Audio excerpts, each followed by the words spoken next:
Bienvenidos al programa número 116 de Economía en Breve, en donde nos tomamos un día más y sé que ustedes también se fueron de puente algunos, así que por eso este programa está saliendo hasta el lunes y tenemos un montón de información, especialmente indicadores que comentar, comenzando ahora en México, donde se publicaron las cifras de la producción industrial de enero, que en esta ocasión resultaron ser más difíciles de interpretar que lo usual. En el boletín del INEGI se destaca un crecimiento de 0.6% en la producción industrial respecto al mes de diciembre, utilizando cifras desestacionalizadas, que en esta gráfica se puede ver como un ligero repunte en la última barrita. Este resultado representaría una muy buena noticia para la actividad económica si la tomamos al pie de la letra, pero hay que recordar que las cifras desestacionalizadas se obtienen de un proceso estadístico de estimación con el que se trata de filtrar los datos y por lo mismo creo que hay que tomarlo con la debida reserva. Si recordamos que en diciembre se reportó una caída de 0.4% mensual con las cifras desestacionalizadas,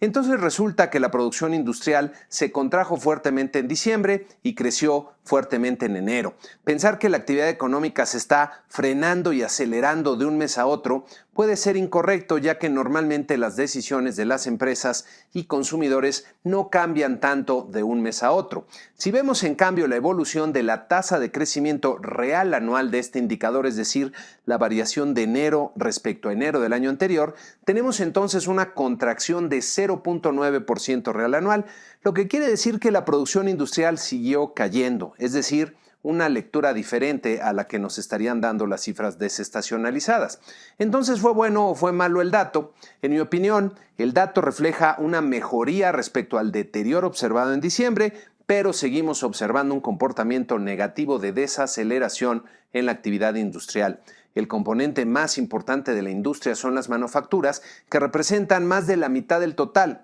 y que crecieron 1.3% real anual en enero, repuntando respecto al crecimiento marginal de diciembre, pero todavía por debajo de lo que habíamos visto la mayor parte del año, como podemos ver en esta gráfica.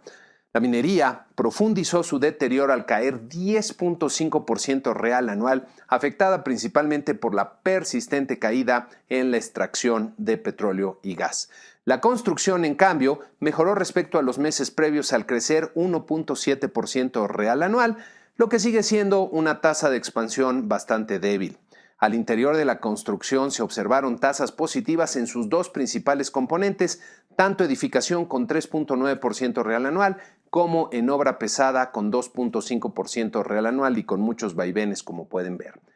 En otro indicador, el número de asegurados en el Instituto Mexicano del Seguro Social aumentó en 126,000 personas durante el mes de febrero. Este dato es el que se asocia a la creación de empleos en el país y el resultado de este mes fue el más bajo para un mes de febrero en los últimos 5 años. En la gráfica se ilustra la suma de los empleos creados en los últimos 12 meses en el eje izquierdo y la tasa de variación anual en el eje derecho. En ambos casos puede observarse una clara tendencia descendente que sugiere que se está debilitando la actividad económica y la creación de empleos en el país. Siguiendo con los datos de la semana, pero ahora de Estados Unidos, la producción industrial creció 0.1% en febrero, cuando se esperaba en los mercados un incremento de 0.4%, alcanzando una tasa de crecimiento anual de 3.5%, un poco menor a los meses previos. La utilización de la capacidad instalada se redujo marginalmente de 78.3% en enero a 78.2% en febrero. Las ventas al menudeo repuntaron 0.2% en enero, superando la reducción de 0.1% que esperaba el mercado, y luego de una caída de 1.6% que sufrieron en diciembre. La inflación al consumidor fue de 0.2% en el mes de febrero, moderándose marginalmente en su comparativo anual a 1.5%, mientras que el llamado núcleo de la inflación, que excluye los componentes más volátiles, se redujo marginalmente a 2.1% anual. Así, los datos de Estados Unidos siguen mostrando un entorno económico bastante favorable, con buen ritmo en la actividad económica y una inflación todavía reducida. En cuanto a eventos relevantes en el entorno global, destacó el sainete en torno al Brexit en el Reino Unido, donde el Parlamento rechazó nuevamente el plan propuesto por la señora May, rechazó una salida sin acuerdo de la Unión Europea y ahora votará el próximo 20 de marzo por una prórroga a la fecha de salida. El escenario de un Brexit ordenado y a tiempo parece cada vez menos probable, mientras que la posibilidad de una salida caótica va creciendo, aunque lo más probable parece ser una extensión de la fecha de salida para regresar a renegociar con la Unión Europea. En México, destacó el malentendido que señaló el presidente luego de que el subsecretario de Hacienda comentara ante un medio internacional que la nueva refinería en Tabasco se pospondría, afirmando que la nueva refinería va y se terminará en 3 años. La construcción de la refinería representa una de las propuestas más controversiales del nuevo gobierno, ya que su realización puede poner en riesgo la viabilidad financiera de Pemex e incluso el grado de inversión de la deuda soberana de México. Lo que están esperando ver los mercados inversionistas, analistas y calificadoras es el plan de negocios donde se muestre que la refinería producirá una mayor rentabilidad para Pemex en lugar de ser un elefante blanco como hoy día parece ser. Pasando a los mercados financieros, el promedio de los 10 mercados accionarios que seguimos registró una ganancia importante de 2.37%. Nuestro mercado accionario mostró una tónica similar con una ganancia de 1.5% en el IPIC de la bolsa, terminando en 42.210 puntos. Nuestro tipo de cambio se apreció 1.42% para terminar la semana en 19.21 pesos por dólar y las tasas de interés de los bonos de 10 años en México estuvieron bastante estables en la semana luego de la importante reducción en la semana previa, muy en línea con lo ocurrido en las tasas de interés de los bonos de largo plazo de Estados Unidos.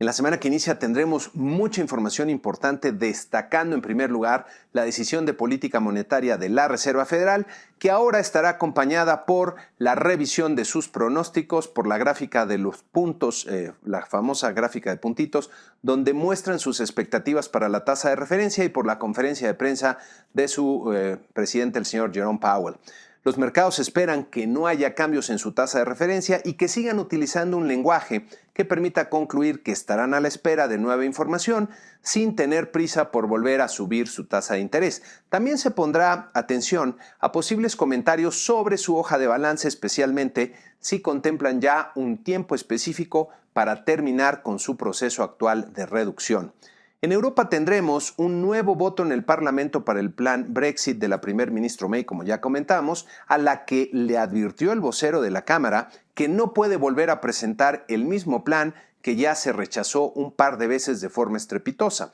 Si el Parlamento decide pedir una extensión al plazo de salida, quedará entonces entre los 27 miembros de la Unión Europea la decisión, que por cierto tendría que ser unánime para que se dé este nuevo periodo. Si llegara a perfilarse un rechazo a la extensión y una salida desordenada, los mercados financieros globales podrían reaccionar de forma muy dramática. En cuanto a indicadores, tendremos en México los resultados de oferta y demanda agregadas del cuarto trimestre, así como la inflación de la primera quincena de marzo. Y con esto concluimos este programa número 116 de Economía en Breve, con la invitación usual a que, si les es útil este comentario, se suscriban al canal. Si este comentario les gustó, que le den like y que lo compartan entre aquellos a los cuales también consideren que les pueda ser de utilidad. Muchas gracias y muy buena semana.